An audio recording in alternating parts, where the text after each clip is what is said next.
Assalamualaikum warahmatullahi wabarakatuh. Perkenalkan, nama saya Srientin Lakoro dengan NIM 9214220002 dari kelas A jurusan Akuntansi Universitas Negeri Gorontalo.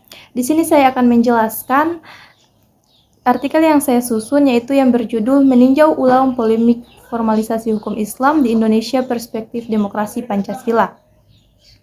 Dalam artikel ini bertujuan untuk melakukan analisis evaluatif terhadap formalisasi hukum Islam di Indonesia dalam perspektif demokrasi Pancasila. Dalam artikel ini terdapat penelitian yang menggunakan pendekatan analisis SWOT. Hasil penelitian menyimpulkan bahwa perwujudan formalisasi hukum Islam dalam konteks Indonesia sebagai negara yang meyakini paham demokrasi Pancasila dalam ranah praksisnya dapat menemani berbagai hal. Untuk mendeskripsikan pro kontra atas formalisasi hukum Islam di Indonesia yang dapat dicermati melalui 3 karakteristik umum yang ada. Pertama, karakteristik yang merespon positif terhadap formalitas hukum Islam bahkan mendukungnya. Yang kedua, karakteristik yang resisten terhadap formalisasi hukum Islam melalui dalih norma yang bersifat pribadi. Oleh karenanya, tidak perlu adanya campur tangan negara. Yang ketiga, karakteristik yang menentang formalisasi hukum Islam, namun memberikan tawaran ide alternatif dengan cara merubah berbagai nilai hukum Islam pada sistem kenegaraan dan sosial. Namun terlepas dari pro kontra di atas, keberadaan Indonesia sebagai negara demokrasi dan menjadikan Pancasila sebagai dasar dan ideologi negara sejatinya memiliki ruang gerak bahkan peluang adanya transformasi hukum pada sistem hukum nasional. Pernyataan demikian tidaklah berlebihan, mengingat Pancasila sebagai dasar negara hukum di Indonesia, serta Undang-Undang Dasar 1945 yang merupakan sebuah konstitusi negara telah memberikan tingkatan yang paling utama terhadap agama. Hal demikian ini dapat mencetuskan harapan agar mampu mengembangkan hukum yang bersumber dari ajaran Islam. Meskipun tidak dipungkiri bahwa transformasi hukum Islam di Indonesia tersebut tidak mudah dan tidak selamanya dapat berjalan maksimal. Hal demikian dikarenakan Indonesia merupakan negara dengan tingkat pluralitas kehidupan yang sangat beragam. Dalam artikel ini terdapat analisis SWOT, yaitu yang pertama pada kekuatan.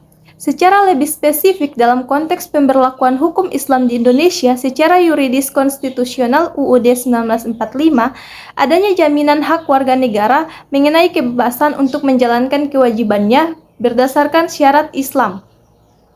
Jaminan tersebut terdapat pada pembukaan UUD 1945 sekaligus dalam sila pertama yang termasuk dalam Pancasila, yaitu ketuhanan yang Maha Esa. Ini memberi dorongan untuk mengejar nilai-nilai luhur yang akan membuka jalan bagi kehidupan yang baik di masa nanti. Berdasarkan landasan normatif konstitusional di atas, dapat dinyatakan bahwa sejatinya manifestasi formalisasi hukum Islam di Indonesia memiliki ruang dan pintu terbuka untuk merealisasikannya. Mengingat eksistensi Pancasila sebagai ideologi negara dan Undang-Undang Dasar 1945 sebagai landasan konstitusi negara mengakui dan memberi ruang agama sebagai norma yang hidup dalam bermasyarakat dan bernegara. Landasan normatif tersebut merupakan peluang besar bagi hukum Islam menjadi bagian dari hukum negara. Pernyataan demikian tidaklah berlebihan.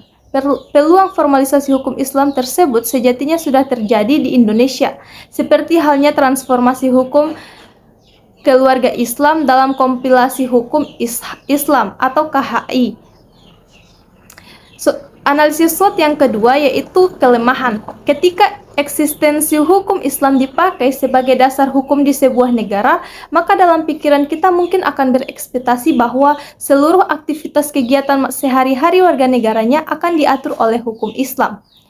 Namun penting diketahui bahwa pada realitanya yang terjadi di berbagai negara teokrasi Islam saat ini tidak seideal dan sesederhana yang dibayangkan seperti itu.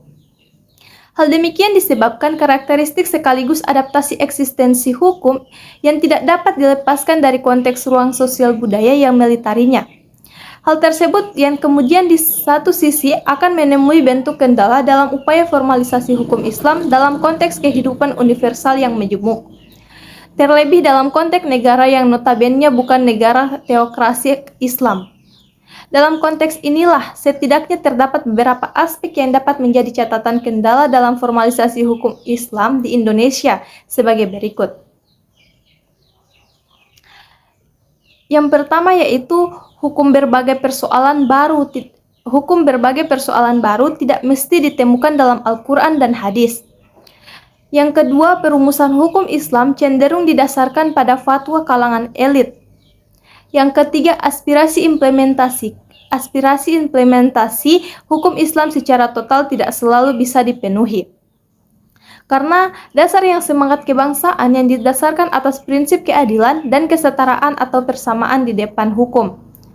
Dan kendala yang terakhir yaitu formalisasi hukum harus dapat memberikan ruang hak dan hukum yang sama terhadap warga negara.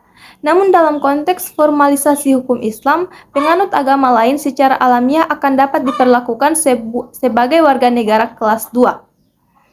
Analisis SWOT yang ketiga yaitu peluang. Tidak dapat dibantah bahwa pada realitas kehidupan umat di Indonesia ada sekelompok yang menolak segala bentuk pandangan atau sistem sosial politik yang bersumber barat, tidak terkecuali sistem demokrasi. Biasanya mereka ini dari kalangan muslim fundamentalis yang formalis dan eksklusif. Mereka hanya kembali dan berpegang pada sumber Al-Quran dan hadis secara tekstual, tanpa berusaha melakukan interpretasi baru dalam merespon berbagai problem yang berkembang saat ini. Konsekuensinya mereka juga menolak sistem demokrasi Pancasila karena tidak dijumpai secara eksplisit dan epistemologi ajaran Islam. Sebenarnya kelompok ini hanya sebagian kecil saja dari sekian banyak umat Islam yang ada di Indonesia. Namun terlepas dari paradigma eksklusif sebagaimana di atas, penting disadari kembali bahwa dalam sistem demokrasi tidak terkecuali sistem demokrasi Pancasila. Apa yang menjadi aspirasi mayoritas rakyat begitu saja mudah diterima oleh negara, apalagi diwujudkan dalam bentuk undang-undang atau ketentuan hukum. Bila mana didapati suatu kenyataan terjadi pelanggaran moral, sosial, budaya, dan agama yang ada, terlebih demokrasi Pancasila dalam perumusannya juga tidak lepas dari nilai-nilai yang paralel ajaran Islam. Peluang terwujudnya formalisasi hukum Islam paralel dengan falsafah dalam sistem demokrasi Pancasila, khususnya sila kelima yang menjamin adanya keadilan sosial bagi seluruh rakyat Indonesia. Orientasi tersebut paralel dengan berbagai tujuan kemaslahatan pensyariatan hukum Islam bagi kehidupan manusia. Analisis SWOT yang terakhir yaitu tantangan. Perlu adanya upaya pembaharuan paradigma maupun produk hukum Islam tradisional menyesuaikan dengan paradigma modern dalam sistem konstitusional dan sosial budaya di Indonesia.